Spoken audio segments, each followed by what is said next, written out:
Om Swastiastu. Perkenalkan, nama saya Ayu Sartini dengan NIM 2015091060, Program Studi Sistem Informasi Universitas Pendidikan Ganesha.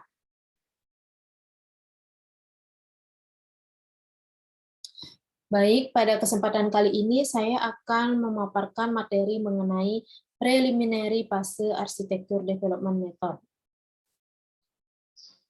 Adapun tujuan dari tahap preliminary ini adalah yang pertama itu menentukan kemampuan arsitektur yang diinginkan organisasi.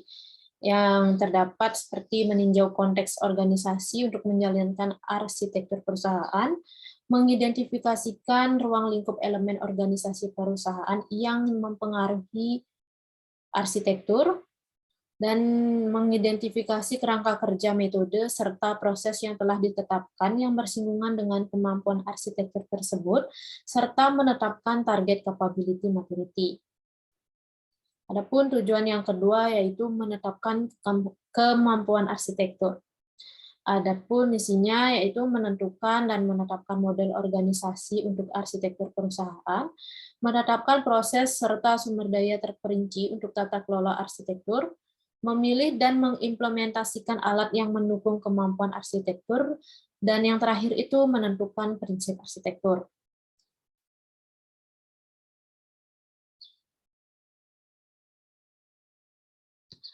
Dan yang berikutnya adalah input preliminary fase arsitektur development method.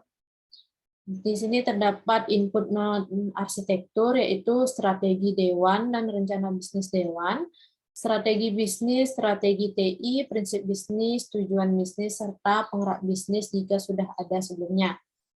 Kerangka kerja utama yang beroperasi dalam bisnis, misalnya manajemen portofolio atau proyek. Dan yang selanjutnya itu tata kelola serta kerangka hukum termasuk strategi tata kelola arsitektur jika sudah ada sebelumnya. Selanjutnya kemampuan arsitektur, dan yang terakhir perjanjian kemitraan dan kontrak.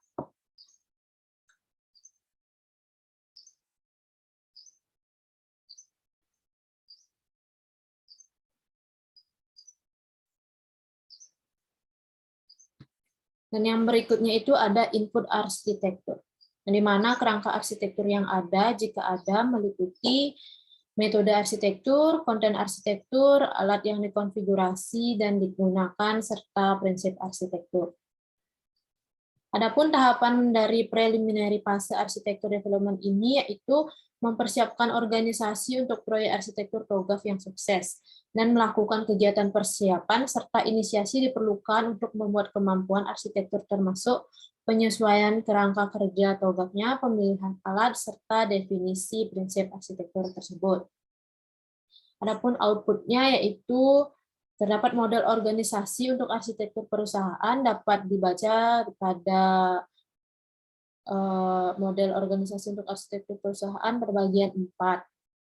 Adapun isinya yaitu lingkup organisasi yang terkena dampak, penilaian kedewasaan, kesenjangan dan pendekatan resolusi, peran dan tanggung jawab untuk tim arsitektur, kendala pada pekerjaan arsitektur persyaratan anggaran, serta strategi tata kelola dan dukungannya.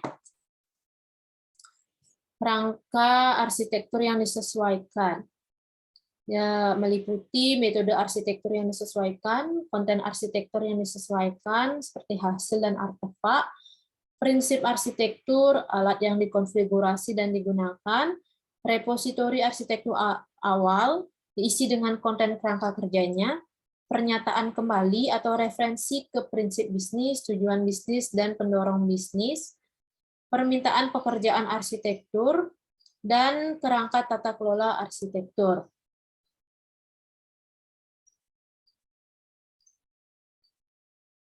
Adapun pendekatannya yaitu arsitektur perusahaan memberikan pandangan strategis atau top-down dari suatu organisasi untuk memungkinkan eksekutif, perencanaan, arsitek, serta insinyur untuk secara koheren mengkoordinasikan, mengintegrasikan, dan melakukan kegiatan mereka. Kerangka kerja arsitektur tersebut menyediakan konteks strategi bagi tim untuk beroperasi di dalamnya. Oleh karena itu, Mengembangkan sebuah arsitektur perusahaan bukanlah kegiatan tunggal, dan arsitek perusahaan perlu mengenali interoperabilitas antara kerangka kerja mereka dan bisnisnya. Baik, itu saja yang dapat saya sampaikan. Jika ada salah kata yang disengaja maupun tidak disengaja, saya mohon maaf. Akhir kata saya tutup dengan Parami Santi. Om Santi, Santi, Santi, Om. Terima kasih.